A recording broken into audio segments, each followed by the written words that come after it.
Hello everyone, আসসালামু আলাইকুম। সবাই কেমন আছেন? আশা করি ভালো। আমরাও আলহামদুলিল্লাহ বেশ ভালো আছি। আজকে আপনাদের সাথে একটা নরমাল দিনের ভিডিও শেয়ার করব। আজ শনিবার। শনিবারে অ্যাজ ইউজুয়াল আমার অনেক বেশি কাজ থাকে। আমার এই বাহিরের ভিডিওগুলো বেশিরভাগ শুক্রবার, শনিবার আর রবিবারে করা হয়। এর মধ্যে একটা দিন আমি সাপ্তাহিক বাসা ডিপ ক্লিন করি আর রান্নাবান্নাও একটু বেশি করি।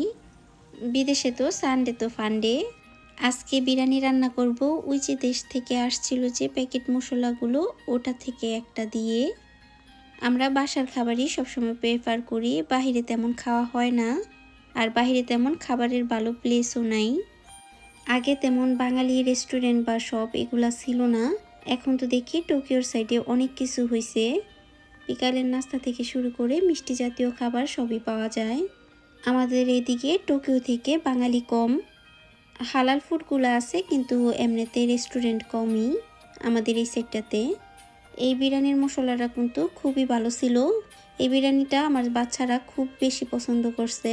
জাহিনের তো একটা কথাই ছিল যে মামার খাবার অনেক ঐশী লাগে। তো আমার হাজব্যান্ড আজকে বলছিল যে মাংসের সাথে রাইসটা মিক্সড না করতে, তাই আমি অর্ধেকটা উঠিয়ে রাখবো আর রাইসটা আমি এখন বেজে রাইস কুকারে দিয়ে দিব। রাইস কুকারে কিন্তু বাসমতি চালের রাইসটা অনেক সুন্দর হয়। আচ্ছা, আপনাদের শনিবারটা কেমন যায় অবশ্যই কমেন্ট করবেন। আর রবিবার তো সবাই এমনিতেই বাহিরে বের হয়, কোথাও না কোথাও ঘুরতে যাওয়া হয়। এর সাথে আবার আমি হোটেল স্টাইলে সবজি ভাজিটা করছিলাম। এইভাবে এই ডালটা দিয়ে সবজিটা খুব বেশি ভালো লাগে। আর এর সাথে পাঁচফোড়ন দিলে তো আর বেশি ভালো লাগে। পাঁচফোড়নটা আমাদের দেশীয় খাবারের মধ্যে খুবই কম দেওয়া হয়। পাঁচফোড়নটা আমি দেখছি কলকাতার মানুষ মনে বেশি খাবার ইউজ করে, বিশেষ করে হিন্দুরা। মাংসর সাথে আমি আলুটা দিয়ে ফেলছি আর রাইসটা অর্ধেকটা রেখে আর বাকি অর্ধেকটুকু মিক্সড করছি। বিরিয়ানিতে দেওয়ার জন্য পেঁয়াজ বেরেস্তা আমি ঘরেই করে নিছি।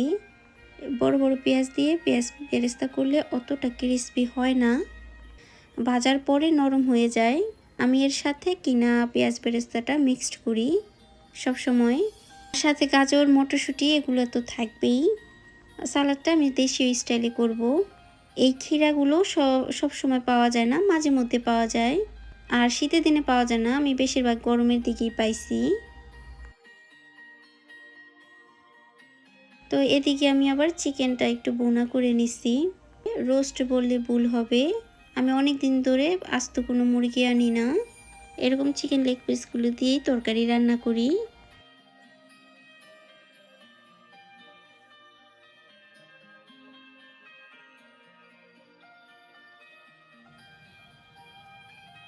বিকালের দিকে আমি এখন একটু পুডিং বানাইতে নিছি।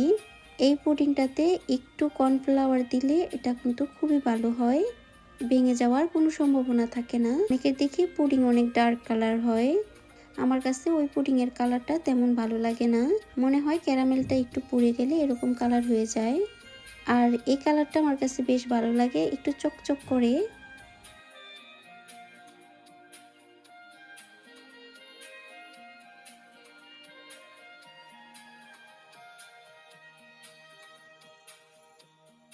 সন্ধ্যার দিকে বের হয়েছি বাজার করার জন্য। এসে দেখি এই সেলুনটা খালি আজকে। পরে যারা জাইনকে চুল কাটাতে বসাই দিছি। জানেন একটা বিষয়, জাপানে এই চুল কাটার জন্য পার্লার বা সেলুন দেওয়ার জন্য সার্টিফিকেট লাগে। যে কেউ চাইলেই এখানে সেলুন বা পার্লার দিতে পারবে না। আমি একটু ভিতরে ছিলাম, এসে দেখি ও যারা অনেকক্ষণ চুল কেটে ফেলতে বলছে, প্রায় অর্ধেকেরও বেশি। এত খারাপ লাগছে অন্তরটা। জাপানে আসার পর আমার সাথেও এটা করছিল। এই মার্কেটটাতে এসে দেখি অনেক কিছু প্রায় সস্তা। জাপানের এই একটা বিষয়, মার্কেট অনুযায়ী একই জিনিস এক এক মার্কেটে এক এক দাম। প্রায় খাবার থেকে শুরু করে জামা কাপড়ও শুধু মার্কেট অনুযায়ী ভিন্ন থাকে।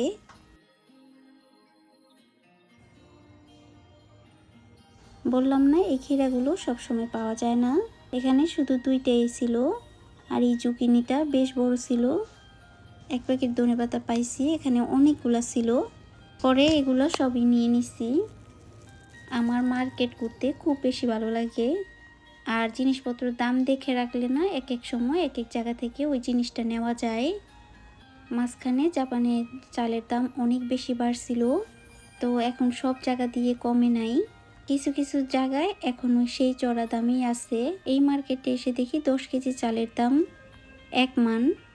আমরা চাল আনি ইচুনি থেকে, ওইখানে একটা মার্কেট আছে, ওখানে আবার চালের দামটা কম। এই ছিল আমার আজকের ভিডিও, আশা করি সবার ভালো লাগছে। ভিডিওটা এখানে শেষ করতেছি। টাটা, বাই বাই, আল্লাহ হাফেজ, আসসালামু আলাইকুম।